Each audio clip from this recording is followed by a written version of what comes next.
Oke, untuk kali ini kita akan lebih membahas soal beasiswa Korea untuk jalur KOIKA, karena memang beasiswa yang aku dapat di Korea Selatan ini adalah beasiswa dari KOIKA. Apa sih kepanjangan dari KOIKA?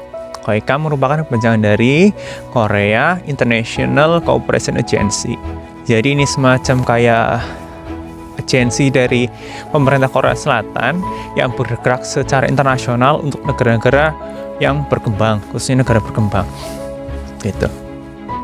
Ada banyak proyek yang dijalankan di KOIKA ini.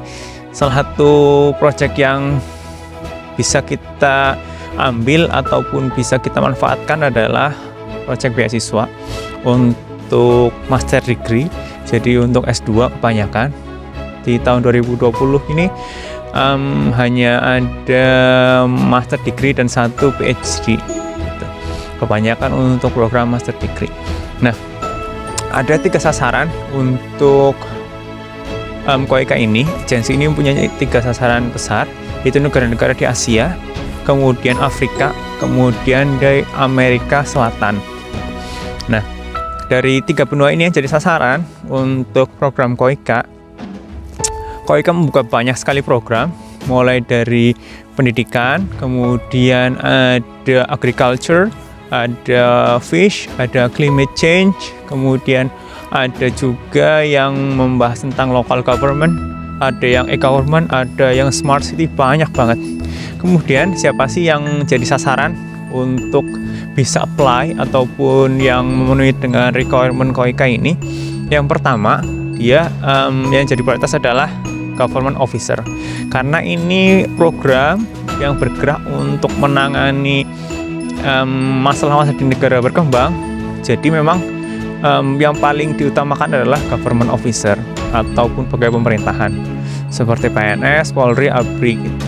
Nah, dengan rekomendasi dari Setnek atau Sekretaris Negara itu nanti kita akan diusulkan secara berkelompok dari Indonesia, diusulkan ke KOIKA untuk nanti diseleksi.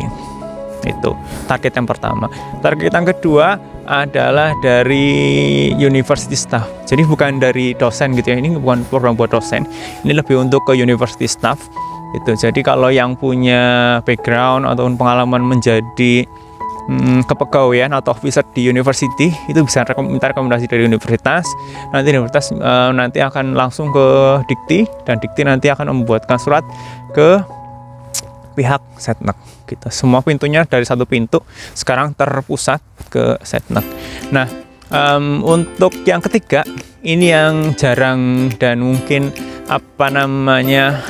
bisa ditempuh oleh teman-teman, karena ini punya peluang yang agak luas gitu ya. Itu adalah sasaran ketiga adalah dari lembaga independen dan kalau bisa dari kualitas internasional gitu ya.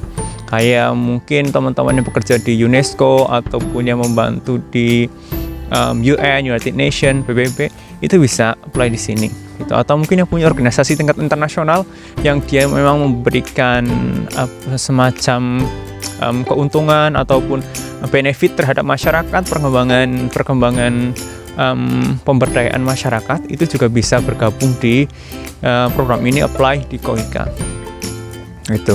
Nah, dari ketiga kategori ini kebanyakan mostly itu dari government officer. Di tahun saya itu hampir 80%, bahkan 90% itu adalah dari government officer. Saya dari Pemda, karena guru di bawah Pemprov Provinsi dari Pemda. Kemudian ada juga dari Pemda Semarang, Pak Karisma, itu juga dari Pemda.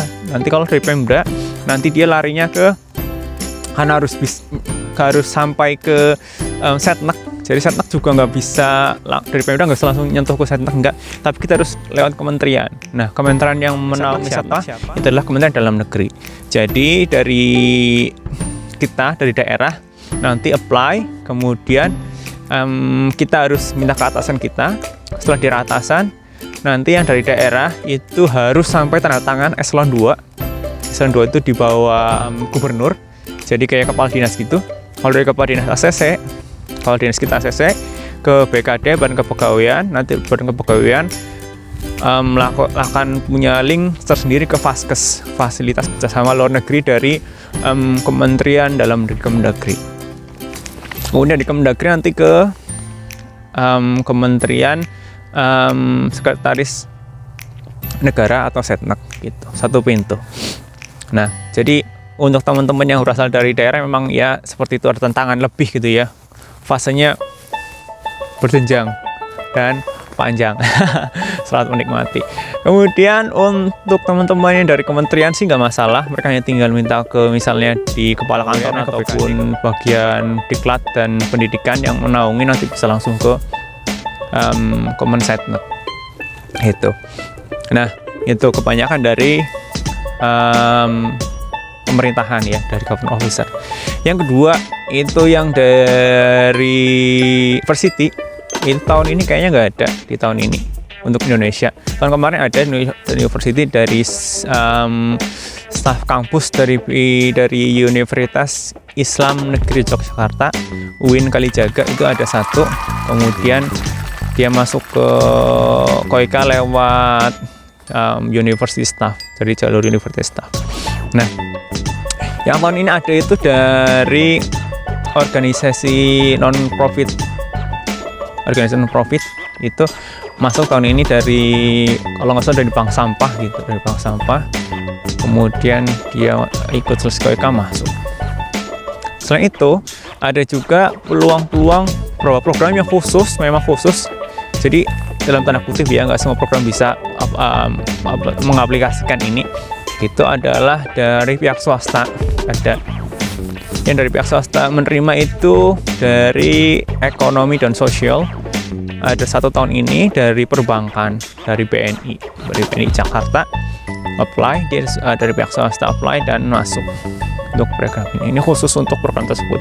Tapi yang lainnya fokus ke tiga tadi, government officer, dari staff university, kemudian dari non-profit oriented organization yang bergerak untuk meningkatkan pemberdayaan masyarakat di lingkungan.